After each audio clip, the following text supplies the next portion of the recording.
Hello everyone, कैसे हैं आप? आई होप आप अच्छे होंगे। मेरे बच्चे क्लास नाइन्थ का सिलेबस यहाँ चल रहा है, सब्जेक्ट मैथमेटिक्स। तो अभी तक मैं आपको 5 चैप्टर्स एकदम कंप्लीट करवा चुका हूँ इस चैनल के थ्रू।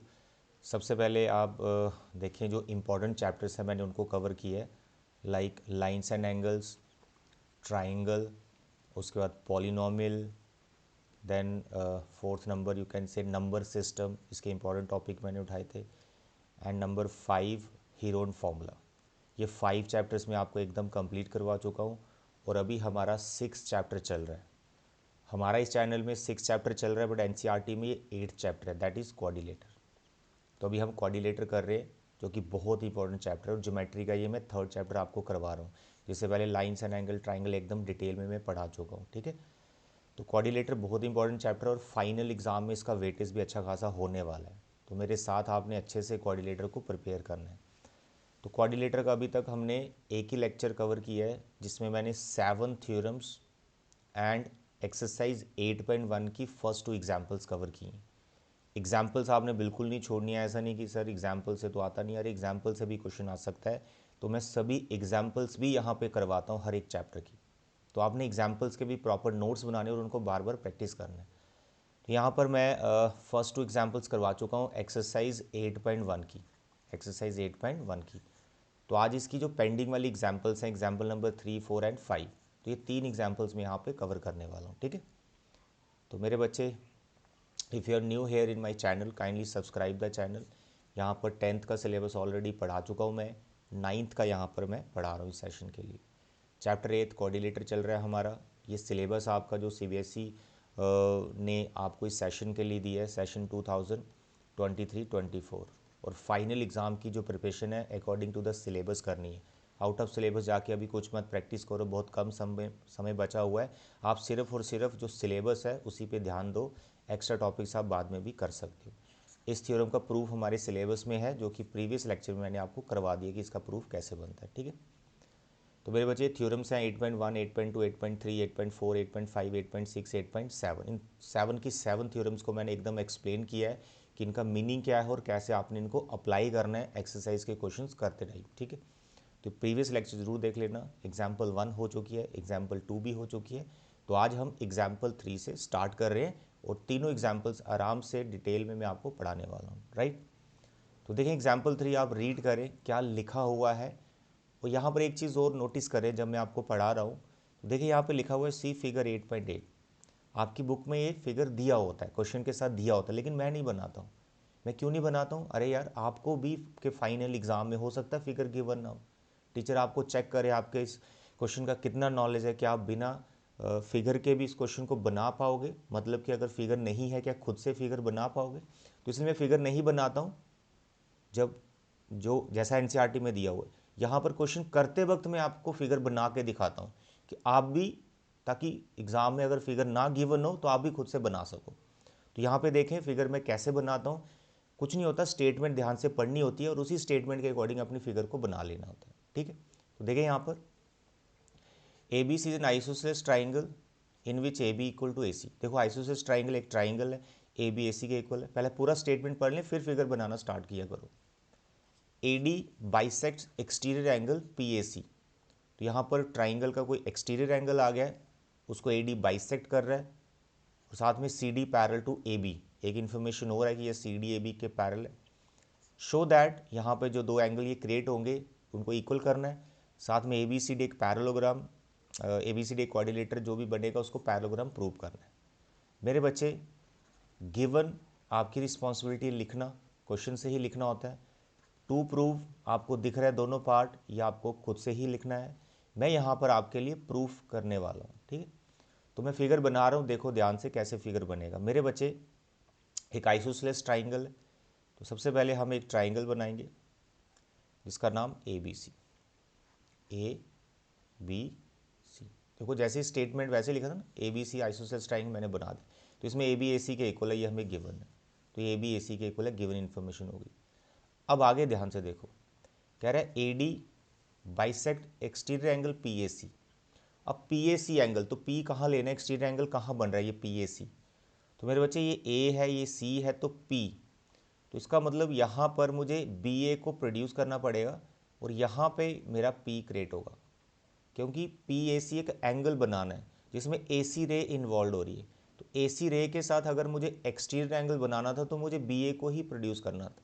तो मेरे बच्चे ये जो मैं आर्क बना रहा हूँ इस एंगल के लिए बना रहा हूँ पी ए सी, जिसका बाइसेक्टर हमें गिवन है। कौन है वो? A D. यानी ये कुछ इस तरह से जा रहा होगा ऐसे, तो ये ए डी बाइसेक्टर हो गया। उसके बाद सी डी, अब यहाँ सी से इसको ज्वाइन करना पड़ेगा, ये डी पॉइंट है। तो ये जो सी डी है ये ए बी के पैरेलल है, ये ए बी। तो भाई सी डी और ए बी आपस में पैरेलल हैं, ये गिवन है, इक्वल नहीं पैरेलल, ये given. Clear? Show that angle D A C, अब ढूंढो फिगर में डी ए सी कहाँ पर है। Angle D A C, D A C मेरे बच्चे रेड कलर से जो आर्क लगा रहा हूँ ये वाला एंगल किसके इक्वल करना है? B C A, B C ए, ये वाला एंगल। तो जैसे आप रेड कलर की आर्क देख रहे हैं तो आप देख रहे हैं यार ये तो अल्टरनेट एंगल्स हैं। तो क्या मैं इसको पैरेलल कर दूं फिर मैं इक्वल करूंगा, या फिर किसी और तरह से बनाया जा सकता है? माइंड में तो यही आता है कि यार ये अल्टरनेट इंटीरियर एंगल्स हैं, तो मैं अगर ए डी बी सी को पैरेलल कर देता हूं तो ये दोनों इक्वल हो जाएंगे। बट इस क्वेश्चन में ऐसा नहीं है, ठीक है।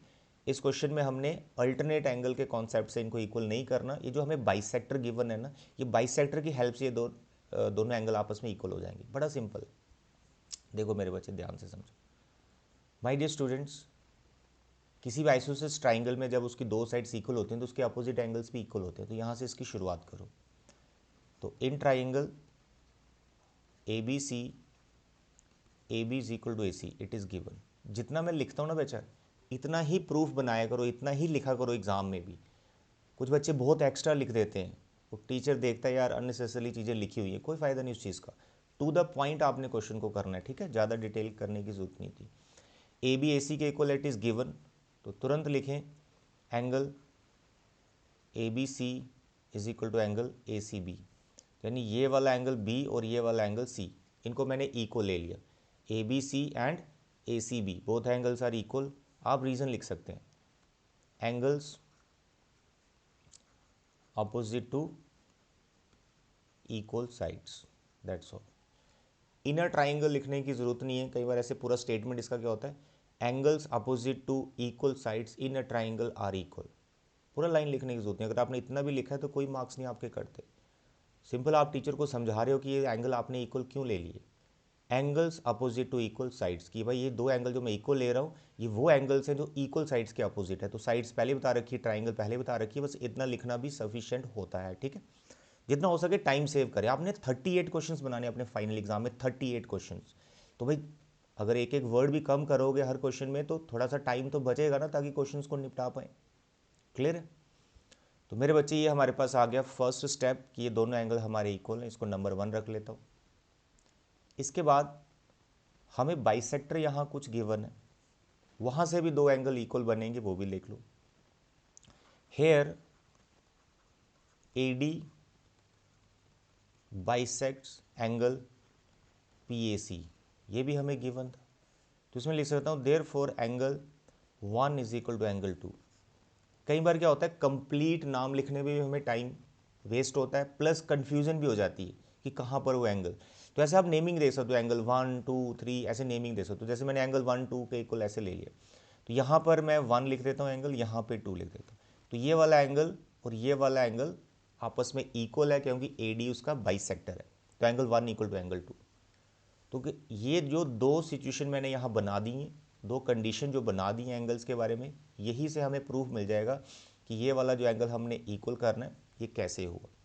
मेरे प्यारे बच्चे, एक छोटा सा कॉन्सेप्ट जो आपने ट्राइंगल चैप्टर में सीखा होगा कि किसी भी ट्राइंगल में जो एक्सटीरियर एंगल होता है वो अंदर के दो इंटीरियर अपोजिट एंगल जो होते हैं, इंटीरियर अपोजिट एंगल्स होते हैं, उनके सम के इक्वल होता है। तो यहाँ पर मेरे बच्चे ए बी सी जो ट्राइंगल है, इसका जो एक्सटीरियर एंगल जिसका बाइसेक्टर हमें पता है, पी ए सी की मैं बात कर रहा हूँ, ये एक्सटीरियर एंगल है, ये अकेला 2 के सम के बराबर होगा। और किस किस का सम? इसी पॉइंट पे जो अपोजिट एंगल्स हैं, इस पॉइंट के अपोजिट एंगल्स हैं, यानी ये जो एंगल बी और ये जो एंगल सी है, इनके सम के बराबर है। यानी जिनको मैं इक्वल ले चुका हूँ, ए बी सी और A C B, A B C plus ACB। इसका रीज़न देने की कोई ज़रूरत नहीं है, आप सिंपली ट्राइंगल मेंशन कर रहे हो, एक्सटीरियर एंगल वर्ड भी लिख रहे हो, पूरा एक्सटीरियर लिख रहे हो, तो कोई भी रीज़न लिखने की ज़रूरत नहीं है कि in triangle the exterior angle is opposite to the sum of two interior opposite angles, ऐसा लिखने की कोई ज़रूरत नहीं है। सब कुछ इस स्टेटमेंट में दिख रहा है कि किसी ट्राइंगल में आपने एक्सटीरियर एंगल लिया और वो अपोजिट एंगल्स जो हैं उनके सम के बराबर उसको ले लिया। मेरे बच्चे अब आपको क्या करना है, क्वेश्चन लगभग हो चुका है। जो एक्सटीरियर एंगल PAC है ये किसका डबल है, ये किसका डबल है, ये एंगल 2 का भी डबल है और एंगल 1 का भी डबल है, क्योंकि PAC 1 और 2 का बना हुआ और ये AD उनको बाइसेक्ट कर रहा है। तो एंगल 1 और एंगल 2 का डबल है कौन, PAC। तो इसलिए मैं एक्सटीरियर एंगल जो PAC है इसको मैं लिख सकता हूँ ट्वाइस ऑफ एंगल 1, जहाँ फिर twice of angle 2, but twice of angle 2 लिखने का कोई फ़ायदा नहीं, मुझे 2 एंगल चाहिए ही नहीं, तो मुझे एंगल 1 में आना है जो मेरा प्रूफ बनेगा। तो इसलिए मैं एक्सटीरियर एंगल PAC को लिख सकता हूँ sir it is twice of angle 1, बिल्कुल एंगल 1 का ये डबल है ऑफकोर्स, क्योंकि वो बाइसेक्टर है। और यहाँ पे जो ABC और ACB लिखा हुआ है ये दोनों एंगल्स आपस में इक्वल है, दोनों एंगल आपस में इक्वल है।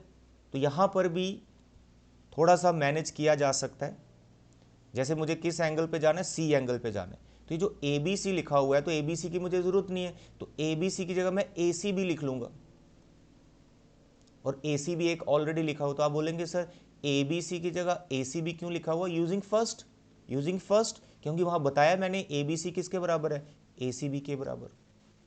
डन। तो मेरे प्यारे बच्चे ये हो गया अब ट्वाइस ऑफ एंगल ACB, ये दोनों सेम हो गए ना, तो ट्वाइस हो गया, 2 कैंसिल कर दो, एंगल 1 किसके बराबर आ गया, एंगल ACB। अब एंगल 1 का पूरा नाम लिख दो जैसा कि बुक में लिखा हुआ है, क्वेश्चन में लिखा हुआ है, तो इसका नाम है DAC, ये जो DAC एंगल 1 मैंने नाम रखा था इसका, तो अब आप लास्ट में लिख सकते हो। तो मेरे बच्चे यही आपको प्रूव करना था फर्स्ट पार्ट में, angle DAC is equal to angle ACB या BCA एक ही बात है, hence proved first part. Done.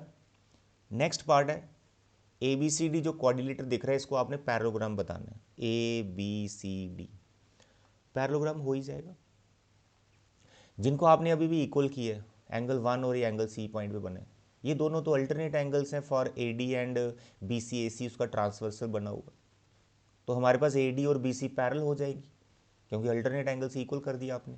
तो जब ये दोनों पैरेलल हो गई तो इसका जो दूसरा पेयर है कोऑर्डिनेटर का AB और CD, ये ऑलरेडी पैरेलल है, ये गिवन है हमें, ये तो गिवन है।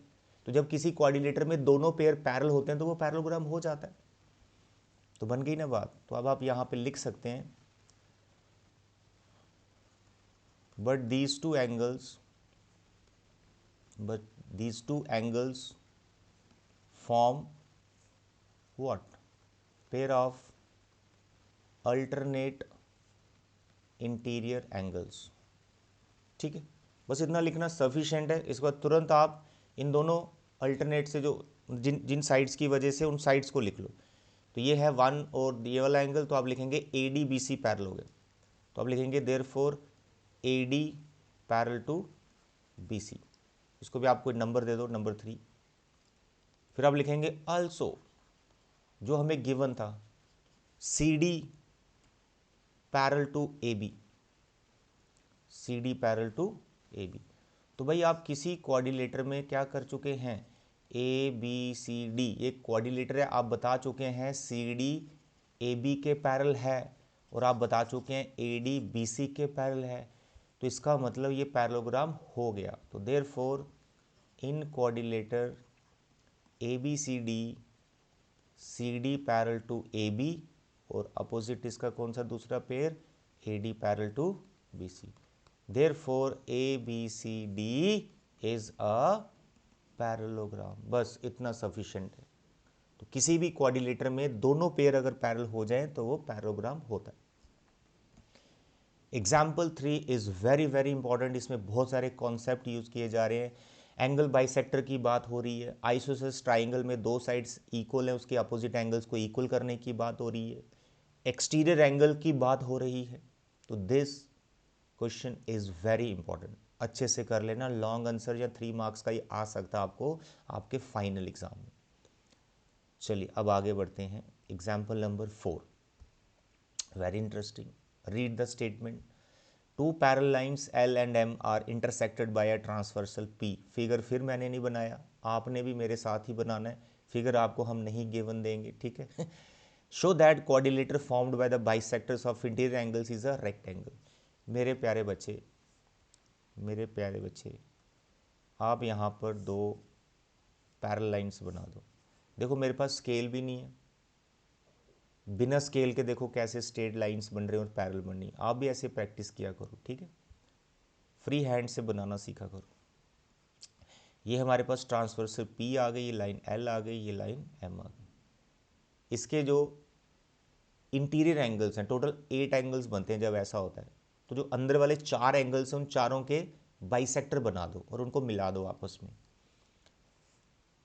तो मेरे बच्चे, एक बाइसेक्टर इसका यहाँ से ले आते हैं, इसका बाइसेक्टर यहाँ से ले आते हैं, इसका बाइसेक्टर यहाँ से ले आते हैं, इसका बाइसेक्टर, दैट्स ऑल, ठीक है। पहले हल्का हल्का बनाया, फिर इसको डार्क कर देते हैं। तो मेरे बच्चे, ये एक एंगल इसका बाइसेक्टर, ये दूसरा एंगल इसका बाइसेक्टर, और ये एक एंगल इसका बाइसेक्टर, और ये एंगल इसका बाइसेक्टर। तो 4 एंगल के बाइसेक्टर हमने मिला दिए। तो अंदर आपको एक क्वाड्रिलेटर नज़र आ रहा है, आपको बताना है ये वाला क्वाड्रिलेटर रेक्टेंगल है। आप इस चैप्टर में देखेंगे, कभी भी आप किसी को रेक्टेंगल प्रूव कर रहे हैं, किसी क्वाड्रिलेटर को रेक्टेंगल प्रूव कर रहे हैं, तो पहले उसको पैरेललोग्राम दिखाना पड़ेगा। क्योंकि रेक्टेंगल को प्रूव करने के लिए बेसिक डेफिनेशन क्या है उसकी, रेक्टेंगल की, कि किसी पैरेललोग्राम में अगर एक एंगल आप 90 डिग्री का बता देते हैं तो वो क्या हो जाता है, पैरेललोग्राम हो जाता है। तो पहले हम ट्राई करेंगे इसको पैरेललोग्राम दिखा दें, उसके बाद इसका कोई एक एंगल हम 90 का बता देंगे। बस 2 ही पॉइंट आपको इसमें समझने। तो आप देखें मैं कैसे इस क्वाड्रिलेटर को पैरेललोग्राम करता हूँ। नेमिंग हम अपनी मर्जी से देख लेंगे बाकी पॉइंट्स की, क्योंकि गिवन तो है नहीं नेमिंग। तो इसका नाम A रख लेते हैं, इसका B, इस पॉइंट का नाम इसका D रख लेते हैं, ठीक है। एंगल का यहाँ पर 1 2 3 में ही रखेंगे। This angle is 1, this is 2, this angle is 3, this is 4, this is 5, this is 6, this is 7, this is 8। आप भी एग्जाम में ये नेमिंग कर सकते हो, कोई मार्क्स नहीं करते हैं। गिवन आप लिख सकते हैं कि लाइंस पैरेलल हैं, ट्रांसवर्सल एंगल बाइसेक्टर्स हैं, ये सब गिवन आपने लिखना है। टू प्रूफ भी आप लिख सकते हैं कि मुझे ABCD को रेक्टेंगल प्रूव करना है। प्रूफ मैं आपको बताता हूँ, प्रूफ मेरे बच्चे बहुत ही सिंपल है इसका। अब यहाँ पर हम देखें यार, ABCD को पैरेलल कैसे बताएं। बहुत इजी, अपोजिट साइड्स को हम पैरेलल कर देंगे, जैसे अभी एग्जाम्पल में किया। सर वो कैसे करेंगे, अल्टरनेट एंगल्स की हेल्प लेंगे, जैसे एग्जाम्पल में अभी भी किया। मेरे बच्चे here L is parallel to M, ये गिवन है हमें, और P ट्रांसवर्सल है, P is transversal to them, ठीक है, ट्रांसवर्सल टू देम। इसलिए यहाँ पर मैं ऐसा लिख सकता हूँ, कैसा, ये जो एंगल A है ये पूरा कंप्लीट एंगल, और ये जो कंप्लीट एंगल C है, ये दोनों आपस में इक्वल होंगे, अल्टरनेट एंगल्स, क्योंकि L M के पैरेलल है। तो यहाँ पर नेमिंग मुझे करनी पड़ेगी थोड़ी और। इस पॉइंट का नाम मैं रख लेता हूँ ABCD, E रख लेता हूँ, और इस पॉइंट का नाम मैं रख लेता हूँ F। तो मैं यहाँ पे लिख रहा हूँ मेरे बच्चे, angle EAC is equal to angle, देखो EAC is equal to angle ACF। Why, छोटा सा रीजन देना है, अल्टरनेट इंटीरियर एंगल्स, बस ये रीजन है। डन हो गया। ऐसा आप 4 बार कर सकते हैं, इधर के लिए 2 बार कर रहे हैं, सॉरी, इधर इस पेयर के लिए और उस पेयर के लिए। अब इससे फ़ायदा क्या होगा देखते हैं। जब मैं इन दोनों एंगल्स को इक्वल ले रहा हूँ, अब मैं क्या करूँगा, इन दोनों को 2 से डिवाइड कर सकता हूँ। तो किसी भी नॉन ज़ीरो नंबर से आप डिवाइड कर सकते हैं इक्वेशन को, मैंने कर दिया 2 से डिवाइड। अब आप मुझे बताओ EAC का हाफ कौन है, यानी जो पूरा एंगल EAC है इसका हाफ कौन है। इसका हाफ एंगल 1 भी है, एंगल 2 भी है, क्योंकि AB बाइसेक्टर है उस एंगल का। तो एंगल 2 और 1 में से कोई एक लिखो। तो 2 में जाना नहीं आपको, 1 में जाना है, क्योंकि क्वाड्रिलेटर के अंदर घुसना आपको। तो यहाँ पर आप लिखेंगे therefore angle 1 is equal to angle 5। तो यहाँ से मैंने 1 उठाया और इसका हाफ 5 है तो यहाँ से मैंने 5 उठाया। ओके, एक इसका छोटा सा आप रीज़न दे सकते हैं कि मैंने ऐसा क्यों किया, 1 और 5 इक्वल हो गए, जैसे इसकी जगह मैंने 1 और इसकी जगह 5 क्यों लिखा। A B and C D are bisectors of these angles, please ये लिख लेंगे आप line, A B C D are bisectors of angle E A C and A C F, ये रीज़न लिख लेना, ठीक है। तो एंगल 1 5 के इक्वल हो गया। अब एंगल 1 जब 5 के इक्वल हो गया तो यहाँ से हमें कुछ पता चल रहा है, क्या, यहाँ से ये पता चल रहा है, but these are alternate interior angles also, ये दोनों 1 5 भी अल्टरनेट इंटीरियर एंगल्स हैं फॉर द लाइंस, कौन सी बना रही हैं alternate, A B and C D, A B and C D, तो therefore A B parallel to C D, इसको रखो नंबर 1, ठीक है मेरे बच्चे, इसको नंबर 1 रखने की ज़रूरत नहीं, इसका बस रीज़न डाल दो आप, क्लियर। तो देखो किस तरह से मैंने 1 ए बी और सी डी को पैरल कर दिया, बहुत सिंपल है। देखो मैं बड़ा स्लो पढ़ा रहा हूँ इस एग्जाम्पल को, जहाँ इन क्वाड्रिलेटर पूरा ही मैं स्लो पढ़ा रहा हूँ। रीज़न यार ये क्वेश्चन बहुत इंपॉर्टेंट है, बच्चों को बड़ी प्रॉब्लम होती है इसमें, बड़ी कन्फ्यूजन होती है कब किसी को क्या करना है कैसे करना है, तो इसमें बड़ा स्लो बड़े ही प्यार से आपको समझा रहा हूँ। अगर आपके माइंड में समझ आ गया ना यार, क्लिक कर गया, हाँ वाकई सर ये स्टेप्स तो बहुत ईजी हैं, तो आप एक दो बार खुद से प्रैक्टिस करो, आपको ये क्वेश्चन याद ही हो जाएंगे, ठीक है। तो देखिए यहाँ पर 1 और 5 मैंने इक्वल किया, बट ये अल्टरनेट है, तो ए बी और सी डी हमारी पैरल हो गई। अब सिमिलरली लिख सकते हो आप नेक्स्ट, कैसे, 7 और 3 इक्वल कर दोगे तो वो कौन बना रहा है, ए डी और बी सी, तो आगे दिखाने की जरूरत नहीं, सिमिलरली कर दो आप, कोई मार्क्स नहीं कटेंगे एग्जाम में। तो आप लिखें similarly, similarly we can prove that, similarly we can prove that, जो दूसरी दो साइड्स होगी, ए बी और सी डी होता है A D B C are parallel, A D parallel to B C, number 2। तो आप लिख सकते हैं therefore from 1 and 2 we can say ABCD is a parallelogram. तो अभी हमने उसको पैरेललोग्राम बता दिया, अब क्या बताना है, एक एंगल इसका 90 का, ताकि मैं इसको रेक्टेंगल बोल पाऊँ। चलो 90 का एंगल देखते हैं कैसे बताएंगे। तो 90 का एंगल भी हम कुछ इसी तरह से दिखा देंगे मेरे बच्चे। L और M दोनों पैरेलल हैं, तो इसका ये कंप्लीट एंगल A और ये कंप्लीट एंगल C, इन दोनों का sum 180 degree, consecutive interior angles, angles on the same side of transversal. अब क्योंकि ये सम 180 है, फिर उसके हाफ ले लेंगे 1 और 3, इनका सम भी 180 होगा, तो जो अकेला ये बचा ये 90 का प्रूव हो जाएगा। सर क्या बोल रहे हो, समझ में नहीं आ रहा, अरे भाई करके दिखाता हूँ, चिंता क्यों कर रहे हो मेरे बच्चे। Here angle E A C plus angle इसका consecutive E A C and angle A C इधर आना पड़ेगा, तो इसका नाम है जी रख रहा हूँ, A C G plus A C G is equal to what 180 degree. क्या रीज़न देना है, कॉन्जिक्यूटिव इंटीरियर एंगल्स एज जो लाइन एल है वो एम के पैरेलल, ठीक। अब मेरे बच्चे इन सब को 2 से डिवाइड कर दो, नॉन ज़ीरो नंबर 2 से डिवाइड कर सकते हैं, कोई प्रॉब्लम।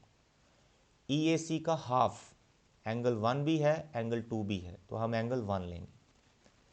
ए सी जी का half, A C G this side 3 4 में, तो 4 या 3 किसी एक को 3 को लेना है, एंगल 3, और 180 का हाफ 90, तो एंगल 1 और 3 90 का इक्वल कर दिया।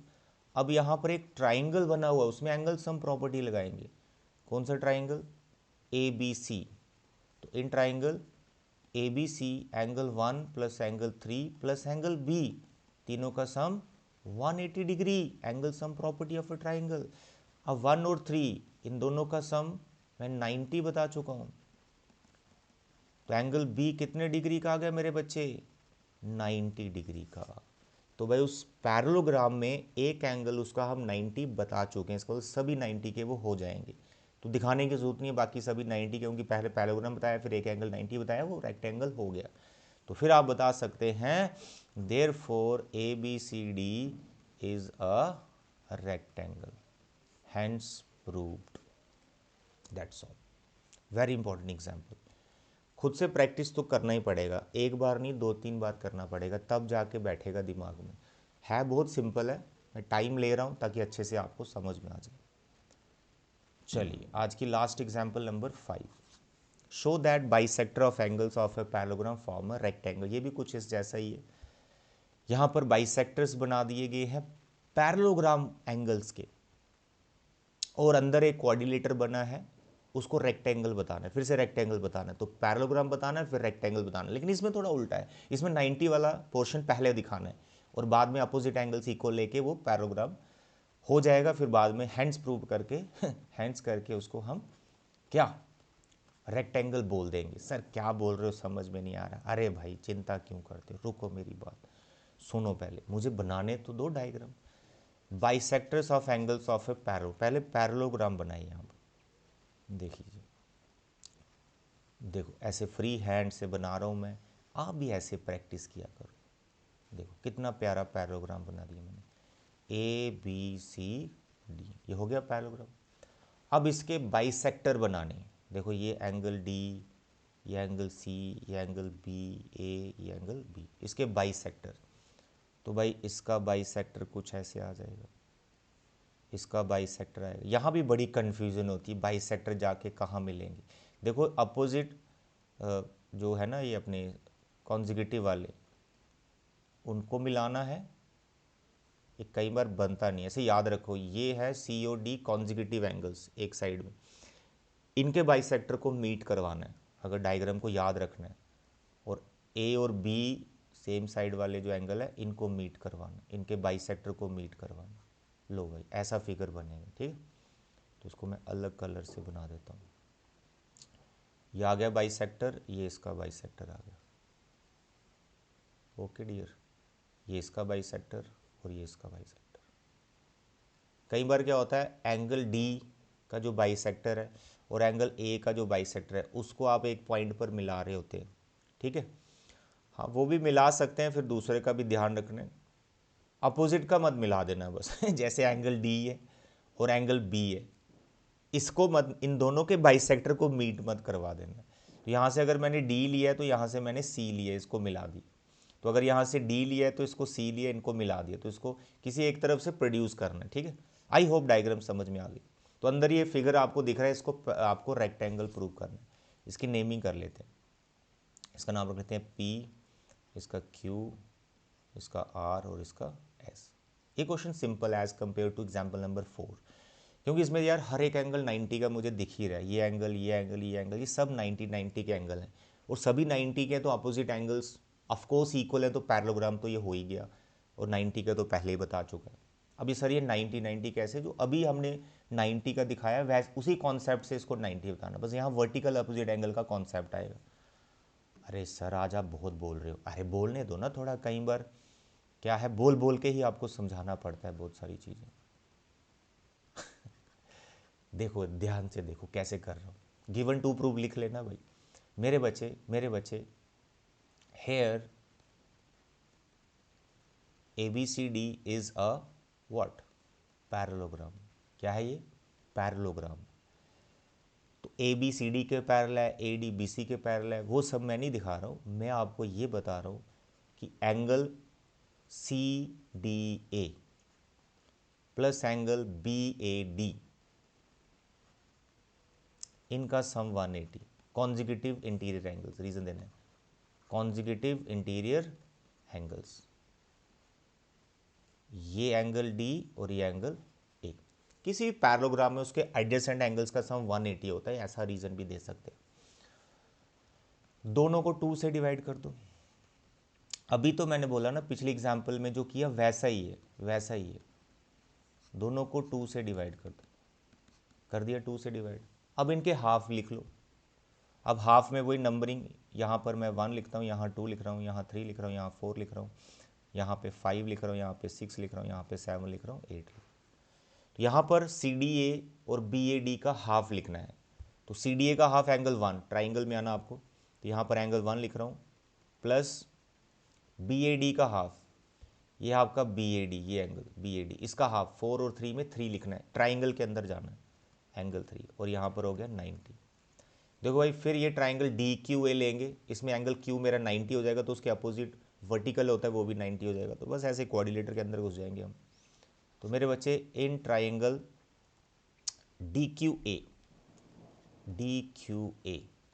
Angle 1 plus angle 3 plus angle ये वाला इस पॉइंट पे DQA पूरा नाम रखें इसका, DQA is equal to 180 angle sum property 1/3 का सम मैं बता चुका हूँ 90। तो मेरा DQA भी 90 प्रूव हो गया। लेकिन DQA से बात नहीं बनेगी, इसका वर्टिकल अपोजिट एंगल चाहिए, क्वाड्रिलेटर के अंदर घुसना आपको।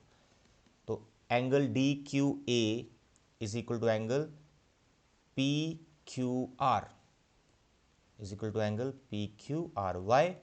वर्टिकली अपोजिट एंगल्स, ऑफकोर्स वो इक्वल होते हैं, लाइन्स एंड एंगल्स में सिखाया मैंने आपको। तो therefore angle PQR is equal to 90 degree. तो भाई उस क्वाड्रिलेटर जिसको मुझे रेक्टेंगल प्रूव करना है, उसका मैं एक एंगल 90 बता चुका हूँ। तो बाकी वाले दिखाने नहीं है किस तरह से हमने करना है, जैसा ये पैटर्न से किया है सारे ऐसे बताए जा सकते हैं। तो आपने सिमिलरली लिखना है, कोई मार्क्स नहीं कटेंगे आपके एग्जाम में। तो आपने लिखना है सिमिलरली जो बाकी वाले एंगल्स हैं इसके, PQR लिया, PSR और जो लिया QRS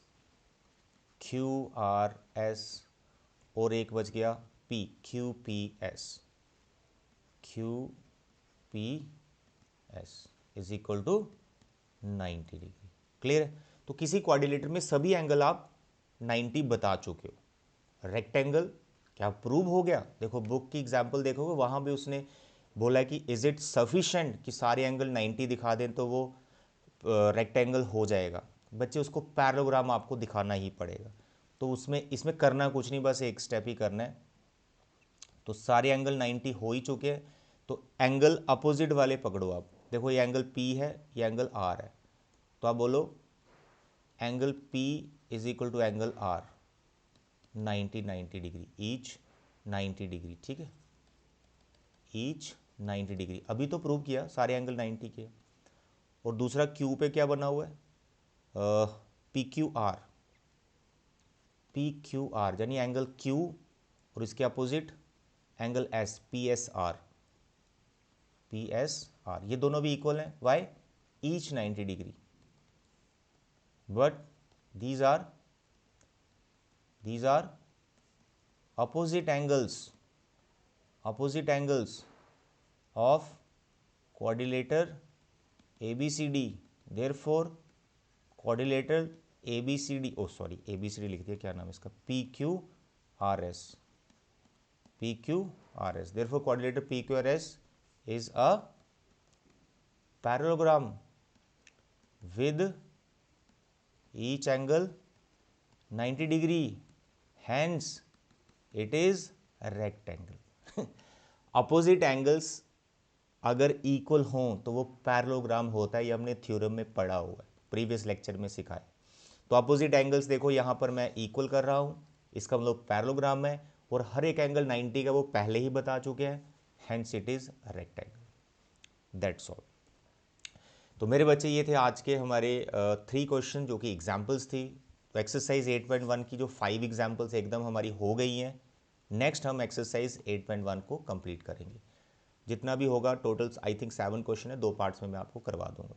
तो आज के लेक्चर में इतने बच्चे। Thank you, bye bye and take care.